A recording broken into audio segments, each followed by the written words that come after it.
Ողջույն իմ սիրելի հետևորդներ, այս անգամ որոշել եմ ձեզ ներկայացնել, թե ինչպես են մայոնեզը պատրաստում։ Ես իմ տարբերակն եմ ցույց տալու, շատ փորձված և համեղ է ստացվում։ Ուրեմն օգտագործում ենք 200 մլ բուսայուղ և բուսայուղի մեջ ավելացնում ենք մի հատ ձու։ Ձուն պետք է այնպես ավելացնենք բուսայուղին, որ դեղնուցը չփլվի։ Ավելացնում ենք կես թեյի գդալ աղ, 1 թեյի գդալ շաքարավազ, 5-ից 6 կաթիլ էսենցիա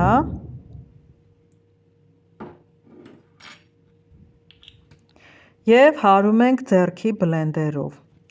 Բլենդերը պետք է այնպես իջացնենք, որ ձվի դեղնուցին չվնասենք և անմիջապես հարելուց այն սկսի սպիտակելն ու պնդանալը։ Պետք է հենց սկզբից մայոնեզի տեսք ունենա։ Ահա սիրելիներս, ես պատրաստեցի, հիմա վերջում ավելացնում եմ մի փոքր կիտրոնի հյութ, թարմը քամած կիտրոնի հյութ, 1 թեյի գդալի չափով։ Սա ինձ համար ամբողջ համը բերում է տեղը, լրիվ լրացնում է։ Շատ լավ է ստացվում, աղցանների մեջ այն չի հալվում, չի ջրիկանում, պահպանում է իր տեսքը, համը շատ համեղ է դարձնում աղցանները։ Մի խոսքով փորձված տարբերակ է, շատ հաճախ եմ պատրաստում,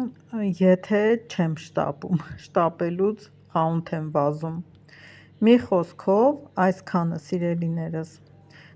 Դուք էլ փորձեք այս տարբերակով և կհամոզվեք,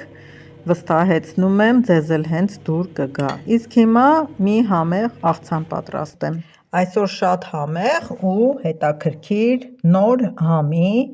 աղցան եմ պատրաստել։ Շատ վիտամիններ է պարունակում, շատ օգտակար է մեր օրգանիզմի համար։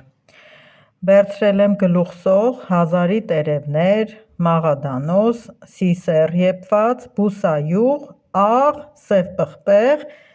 մայոնեզ և կիտրոն եմ օգտագործելու։ Հերթականությամբ կտրատում ենք կանաչիները,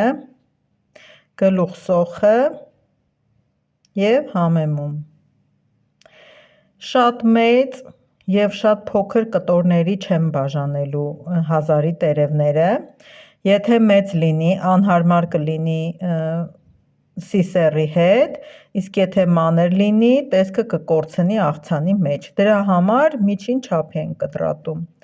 Սոխը ինչպես կցանկանաք, այդպես է կտրատեք, կարևորը լինի շատ բարակ շերտերով։ Մաղադանոսը, ինչպես մեր խոհարար Հակոբն է ասում, ազատ քեղը կտրատում ենք մանր։ Ահա սրանք են գլխավոր կանաչեղենից բաղադրիչները։ Հիմա աղ, սև պղպեղ ենք անում, կիտրոնի հյութ ենք քամում և ավելացնում ենք նախօրոք եփված սիսեռը։ Ես սիսեռը 1 օր առաջ չեմ թրջել, որովհետև այդ դեպքում պարտադիր կեղևը դուրս է գալիս, իսկ մենք շատ ժամանակ այդ կեղևը չենք անում, երբ անմիջապես դնում ենք գազին եփվելու։ Այդ դեպքում կեղևը չի առանձնանում։ Այս աղցանը շատ հարմար է նաև պահքի ընթացքում։ Եթե պահք պահողներ կլինեն, ապա մայոնեզ չեն ավելացնում, այստեղ ավելացնում են մի 3 ճաշի գդալի չափով բուսայուղ և մատուցում են։ Իսկ այն մարդիկ, ովքեր պահք չեն պահում, առանց բուսայուղի ավելացնում են մայոնեզը և մատուցում։ Շատ համեղ է, համերը շատ համահունչ են, մեզ համար նորություն էր։ Բոլորս էլ համարյա սիսեռը օգտագործում ենք ապուրի մեջ կամ շատ պասուց տոլմա փաթաթենք և ատամ հատիկ, ես այդ 3 տեղն եմ օգտագործում, բայց այս անգամ որոշեցի աղցանի մեջ էլ օգտագործել, չէ որ այն բավականին շատ B խմբի վիտամին է պարունակում իր մեջ։ Այսքանը սիրելիներս պատրաստեցի, թեթև համեղ աղցան, շատ կարճ տևեց ժամանակը պատրաստելու, մատուցում ենք կիտրոնով ըստ ցանկության։ Շնորհակալ եմ, որ ինձ դիտեցիք, կհանդիպենք նոր տեսանյութերում։